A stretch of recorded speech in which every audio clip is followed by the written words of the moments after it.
Fala aí pessoal, tudo bem? Iniciando mais o acompanhamento mensal, vamos falar sobre o LZM, o Fundo Multi-Estratégia da Alianza.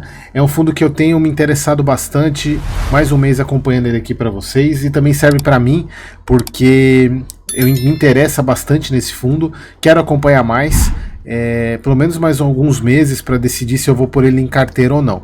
Mas vamos lá, vamos falar um pouquinho sobre ele. Então aqui o relatório de fevereiro de 24, o último rendimento 8 centavos, ele diminuiu um pouco o rendimento do mês passado, se eu não me engano no mês passado ele pagou 9 centavos, então ele pagou um pouco menos, 0,05 né, cents, mas ele gerou caixa, resultado para pagar, mas ele fez reserva até para poder manter a linearidade dos rendimentos. Eu sempre me confundo com essa palavra.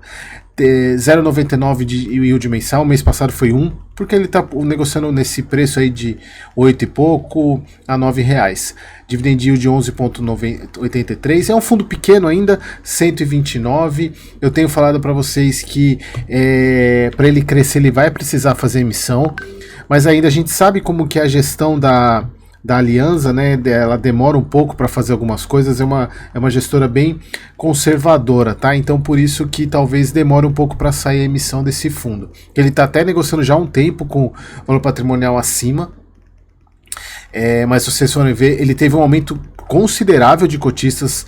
Será que foi porque eu comecei a acompanhar aqui? Até parece.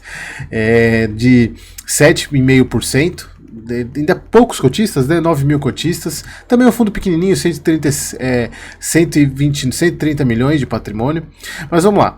Em fevereiro, os fundos, porque ele é um multi-estratégia, ele é muito parecido com o VGHF, assim, são esses hedge funds, né, que ele investe em fundo imobiliário, CRI, pode investir em vários tipos de ativo, mas hoje basicamente ele é CRI e CRI e fundo imobiliário.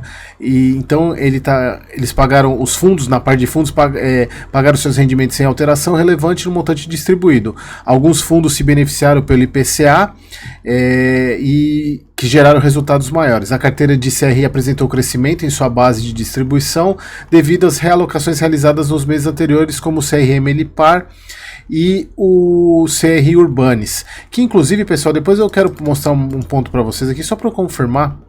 Exatamente, que eles falam que eles fizeram algumas movimentações, mas não explicaram direito.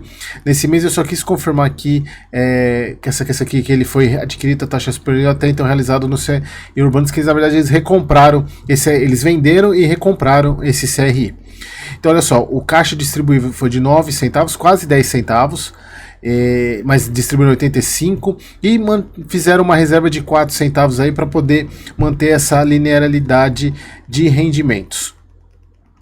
O fundo ele ainda está se adequando àquela compra do CAMI 11. A gente falei para vocês isso nos últimos relatórios, que ele fez a incorporação do CAMI, então ele ainda está se readequando. Isso é a mesma coisa que aconteceu no VGHF também, né? Quando eles se incorporam um outro fundo imobiliário, até poder voltar à estabilidade, né? Em termos de participação dentro, demora um certo tempo. Então o fundo tá indo nesse sentido. Então eles encerraram com 56% do PL em CRI, aumentaram o CRI ML Par e compramos uma pequena exposição no CRI Even, indexado ao CDI. Então eles colocam aqui que o CRI com rendimento ponderado de IPCA mais 8, o CRI Vivendas representa 1,7% de portfólio, está em fase de liquidação, pois as obras foram entregues e os compradores estão em fase de quitação das suas unidades, então o CRI vai ser totalmente amortizado, então o dinheiro vai entrar no caixa do fundo para ele poder alocar em novos ativos. Na parte de fundo imobiliário representa praticamente 44%, não teve nenhuma movimentação, eles têm alocação de 32 em crédito, papel, 25 logística, 21 lajes, 11 multi-estratégia, 4,5 renda urbana e 5,7 em outros segmentos. Aqui eles até consideram aquela questão de potencial de valorização devido aos fundos que estarem na carteira estão com desconto de aproximadamente 4%, então eles entendem que isso pode refletir em valorização para o LZM. 9.200 cotistas, como eu falei, teve um aumento considerável. Aqui a parte de rendimento mensal, né, eles pagaram 9 centavos, esse mês pagaram 8, mas com caixa para poder manter o fundo linear no pagamento. Aqui mostrando a parte de pagamento, eles fizeram o mês passado, retrasado, comparação da LZM com fundo de fundos, agora fazendo com fundo de CRI, mostrando só ficaram abaixo dos high yield, né? Que a parte de mercado, a gente nem vou passar muito por isso, porque a gente já sabe que a Selic inclusive já está em 10,75, a parte do spread com NTNB. Deixa eu ver aqui o que mais que eu quero falar para vocês. Então aqui, pessoal, o que eu coloquei lá, eles aumentaram a posição do ML Par, aumentaram esse even, né? Eles aumentaram do GS solto, mas não falaram lá. Porque eu olhei CRI por CRI, tá, pessoal? Assim, posição eles aumentaram aqui. E aqui eles recompraram o Urbanis a uma taxa maior. Esse foi o que eles falaram. Eles não falaram isso como uma movimentação, mas citaram no início lá a parte de comprarem o Urbanis com uma taxa maior. Então esse foi as movimentações do mês do fundo. Parte de fundo imobiliário, 56% tijolo, 44% papel. Aqui a parte de loteamento, que foi a entrada do IVEN, né, que é esse aqui, né, o IVEN residencial, que não tinha antes, né, eles entraram com esse parte de loteamento, né, não, na verdade não foi esse de loteamento não, foi o ML Par que aumentou, né, então entraram, não tinha essa parte no relatório passado. E aqui as operações. Pessoal, para fechar, eu recebi de uma pessoa, não é inscrito, né, de um participante lá no meu grupo do WhatsApp, que esse fundo aqui, como é que ele chama? É o SIGR, que é um fundo de papel pequenininho, 41 milhões, patrimônio, ele é bem pequeno, né? Não tem, acho que tem poucos cotistas, sim, é um fundo, ele é negociado na bolsa, sim, mas é bem pequenininho.